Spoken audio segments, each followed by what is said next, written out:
வணக்கம் ஃப்ரெண்ட்ஸ். நாம் இன்றைக்கி எந்த படத்தை பற்றின ரிவ்யூ பார்க்க போகிறோம் அப்படின்னு பார்த்தீங்கன்னா, பரமசிவமும் ஃபாத்திமாவும் அப்படிங்கிற ஒரு படத்தை பற்றின ரிவ்யூ தான் பார்க்க போகிறோம். ஸோ ரிவ்யூக்குள்ளே பார்க்கணும்னா நம்மளோட சேனல் சப்ஸ்கிரைப் பண்ணிங்க, அப்படியே லைக்கே போட்டுருங்க. இந்த படத்தோட கதை என்ன அப்படின்னு பார்த்தீங்கன்னா நம்ம ஹீரோ ஒரு ஊரை காட்டுறாங்க. முதல்ல எடுத்தோடனே ஒரு ஊரை காட்டுறாங்க. அந்த ஊரில் 2 கேங் இருக்காங்க, 2 வேறு மதத்தை சேர்ந்தவங்க. ஸோ அவங்க நடுவில் ஏதோ பிரச்சனை இருக்கிற மாதிரியே காட்டிக்கிட்டு இருக்காங்க.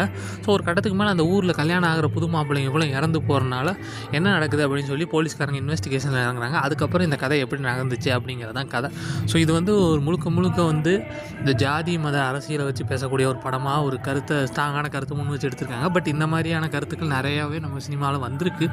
ஸோ அந்த வகையில் இது அவ்வளோ ஒன்றும் ஒரு இம்பார்ட்டண்டான படமாக எனக்கு தெரியல. பட் ஒன் டைம் வாட்சபிள் மூவியாக வேணால் ட்ரை பண்ணி பார்க்கலாம். வேறு எந்த படமே கிடைக்கல அப்படிங்கிற லெவலில் நம்ம ட்ரை பண்ணி பார்க்கக்கூடிய ஒரு படமாக தான் எனக்கு பட்டுச்சு.